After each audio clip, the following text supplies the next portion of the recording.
Tear gas, water cannon सब ready थे, लेकिन यहां पर जितनी जनता मौजूद थी उसको देखकर ये लोग डर कर भाग गए। और सुनने में आ रहा है कि ऊपर से ऑर्डर आया इस तरह से करने के। तो सादा वर्दी में बहुत सारे लोग यहां पर घूम रहे हैं। मेरे को बताया गया कि उनमें से कई सारे लोग दिल्ली पुलिस के लोग हैं,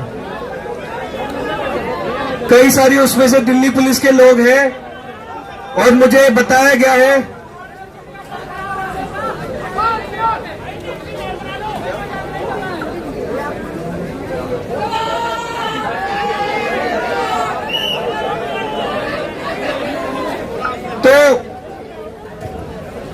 तो वो 30-40 लोग जो सादा वर्दी में है, कई सारे लोग दिल्ली पुलिस के हैं, भाजपा के गुंडे भी यहां पर मौजूद हैं।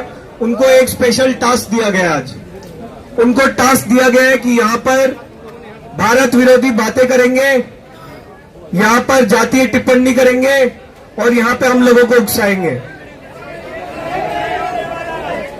हाँ, तो जो भी बोल रहा है वो 90% दिल्ली पुलिस के सादा वर्दी का व्यक्ति है। ऐसे 30-40 लोग ऑलरेडी घुस चुके हैं। 30-40 है। वैसे तो उन 30-40 लोगों को शर्म आनी चाहिए कि वो इस देश के असली गद्दार हैं। इस देश के युवाओं के साथ, इस देश की जनता के साथ गद्दारी कर रहे हैं। लेकिन बाकी जितने भी लोग हैं वो सिर्फ 30-40 लोग हैं। आप लोग हजारों की संख्या में हो, आप लोग हजारों की संख्या में हो और हर आधा घंटे में, 1 घंटे में जनता बढ़ती जा रही है। हमें बस एक चीज का ध्यान रखना है, हमें सिर्फ एक चीज का ध्यान रखना है। हो सकता है ये लोग अचानक से 10-15 लोगों का झुंड बनाकर उल्टी सीधी बातें करें, नारे लगाए, उल्टे सीधे भारत विरोधी नारे लगाए, जातिगत टिप्पणी करके हमको भड़काने की कोशिश करें। वो लोग कॉकरोच जनता पार्टी के प्रोटेस्टर्स नहीं हैं, वो दिल्ली पुलिस और भाजपा के भेजे हुए गुंडे हैं। जितनी भी मीडिया यहां पर मौजूद है, जितनी भी मीडिया यहां पर मौजूद है, उनको हम बता रहे हैं कि दिल्ली पुलिस और भाजपा ने गुंडे भेज रखे हैं यहां पर भारत विरोधी बातें करने के लिए। लेकिन हम लोग कॉकरोच जनता पार्टी के प्रोटेस्टर गांधी और अंबेडकर के लोग हैं।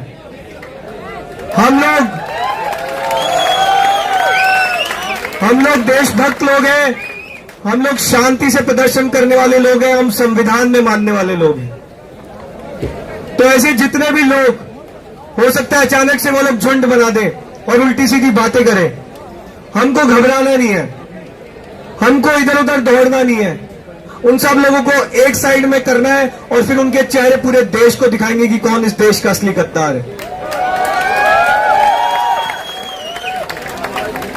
तो सभी लोग सिर्फ एक काम करना, भागा दौड़ी कोई मत करना। अगर कोई ऐसी उल्टी सीधी बातें करे, सीधे अपने फोन लाइव पर, इंस्टाग्राम लाइव पे, ट्विटर लाइव पे उनके चेहरे दिखाना स्टार्ट कर दो।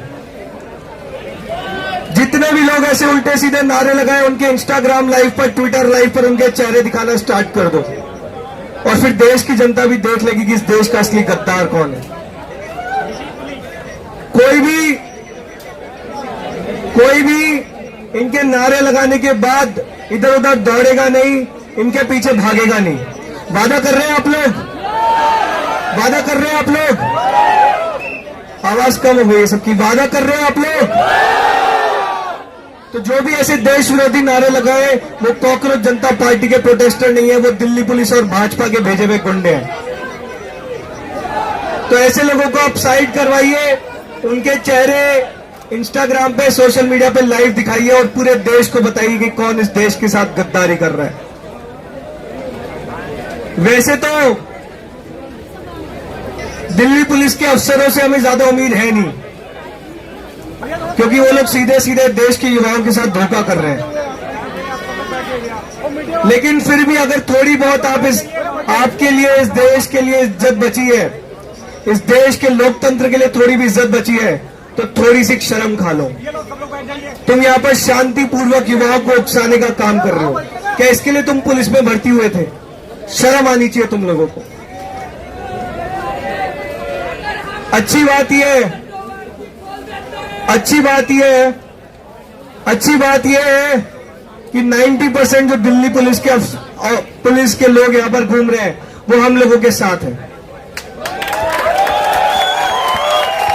90% दिल्ली पुलिस के लोग हमारे साथ हैं, क्योंकि दिल्ली पुलिस वालों का खुद का भी पेपर लीक हुआ है। इनके खुद के बच्चे नीट का पेपर दे रहे हैं, एसएससी जीडी का पेपर दे रहे हैं, यूपीएससी का पेपर दे रहे हैं। इनको पता है कि आम आदमी के बच्चों का, परिवार का दर्द क्या होता है। तो 90% लोग हमारे साथ हैं। ऊपर के महामानव का ऑर्डर है तो थोड़ा बहुत फॉलो करना पड़ रहा है, लेकिन हमें घबराना नहीं है, परेशान नहीं होना है। कोई भी ऐसा नारा लगाए उसको तुरंत साइड करवाइए। भागा दौड़ी कोई नहीं करेगा, मारपीट कोई नहीं करेगा, गाली गलौज कोई नहीं करेगा। सब लोग वादा कर रहे हैं हमसे, हमें बस 24 घंटे और इंतजार करना है, बस 24 घंटे और। 24 घंटे के बाद 20 जुलाई सुबह 9 बजे हम लोग शांतिपूर्वक मार्च करेंगे संसद के लिए। तो आप सभी लोग, जितने लोग यहां पर मौजूद हो, हम इतिहास लिखने की दहलीज पर खड़े हैं।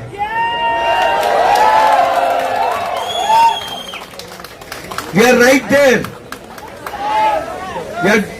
there. बस होश से काम लेना है, जोश में नहीं आना है। कुछ भी हो जाए शांति बनाकर रखनी है। शांति बनाकर रखेंगे सब लोग, पक्का? आवाज कम क्यों हो गई? शांति बना के रखेंगे ना आप सब लोग? भारत माता की, भारत माता की, इनकलाब जिंदाबाद, इनकलाब जिंदाबाद, इनकलाब जिंदाबाद, इनकलाब जिंदाबाद। एक युवा होने के नाते आप सभी से ये विनती करता हूँ, आप अपने साथियों का, अपने दोस्तों का मनोबल बढ़ाइए। अगर इन्हें जाने से जाने क्या कर लेंगे, ये हमें जेल में डाल देंगे ना। हम देखना चाहते हैं कि 26 करोड़ को जेल में डाल पाएंगे कि नहीं डाल पाएंगे। हम देखना चाहते हैं कि इनकी जेलें कितनी खाली हैं, उन जेलों को भरने का काम करेंगे हम। कितना भी एजुटेशन कर लें, कितना भी हमें मिटाने की कोशिश करें, हमें इस चीज के लिए तैयार रहना होगा कि अगर हमारा बलिदान शांतिपूर्ण तरीके से जो हम करने के लिए खड़े हैं, अगर ये हम पे गोली भी चढ़ाएंगे तो सीना तान के हाथ पीछे करके खड़े रहेंगे ऐसे। आप मारो, ये पीढ़ी, ये 21वीं सदी की पीढ़ी आपकी गोलियां खाने के लिए भी यहाँ खड़ी रहेगी। अगर हमें खून बहाना होगा तब भी अहिंसक तरीके से अपना खून बहाएंगे, ऐसे खड़े रहेंगे। कमिश्नर बदलो, डीएम बदलो, सीएम बदलो, लेकिन झुकेंगे नहीं, हटेंगे नहीं। आप सभी से यही विनती करता हूँ, आप सभी से ये रिक्वेस्ट करता हूँ, अपने माँ बाप को समझाइए, अपने दोस्तों को समझाइए कि इस बुज़दिली से बाहर निकलिए। ये भक्ति और अनभक्ति का अवसर नहीं है, ये सिर्फ बुज़दिली की बात है। जो लोग ये कहते हैं कि हमें नहीं पता गवर्नमेंट सही कर रही है कि गलत कर रही है, भाई वो डरे हुए हैं, उनको साहस दो, उन्हें बल दो, उन्हें बताओ कि हम रोज जंतर मंतर में जाते हैं और उनका जो सीसीटीवी कैमरा लगा हुआ है उसमें मैं डेली हाई करके आता हूँ। वैसे जब भी बाहर निकलता हूँ तो ऐसे क्या हाल है दिल्ली पुलिस, क्या हाल है, क्या करोगे भाई? जेल में तो डालोगे। एक व्यक्ति को बहुत लंबे समय तक जेल में डाला जा सकता है। सोनम सर को 100 दिन से ज्यादा जेल में डाला रखा था। जब सारी यूथ, सारा युवा जब सड़कों पे होगा तो हम भी देखेंगे कि इस वतन की जो पुलिस है, जो ये नेता हमारे चुने हुए हैं, हमें कितना हमारा दमन कर सकते हैं, हम भी तो देखें। हमारी अकेले की आबादी, हम युवा हैं, हमारी अकेले की आबादी 26 करोड़ है। ये नरेंद्र मोदी ने अपने मुंह से कबूला है कई बार। कितनी आबादी है हमारी? कितनी आबादी है? वो कहां होनी चाहिए? सड़कों पे। कहां होनी चाहिए? कब जाएगी ये सरकार? हमारे बाहर आने पे। जब तक निकलेंगे नहीं तब तक ये हटेंगे नहीं। आप अगर बुज़दिलों की तरह घर में दबे रहोगे तो ये लोग ऐसे ही इतने महान हस्तियों को उठा के ले जा रहे हैं। इतनी इनकी हिम्मत हो गई, इतनी तो अंग्रेजों की हिम्मत हुई। कभी सुना क्या गांधी जी को उठा ले रहे ऐसे कपड़े में लपेट के? कभी सुना आपने? अंग्रेजों की इतनी औकात नहीं हुई, इनकी इतनी औकात कैसे हो गई? ये सिर्फ हमारी बुज़दिली की वजह है, सिर्फ हमारी बुज़दिली। हमारे घर वालों ने जो हमारी परवरिश की, जब हमने कभी गलत के खिलाफ आवाज उठाई तो सबने बोला कि नहीं, तुम्हें क्या मतलब है, तुम घर में बैठो, चुप रहो, तुम क्यों बोल रहे हो? तुम्हें पुलिस ले जाएगी।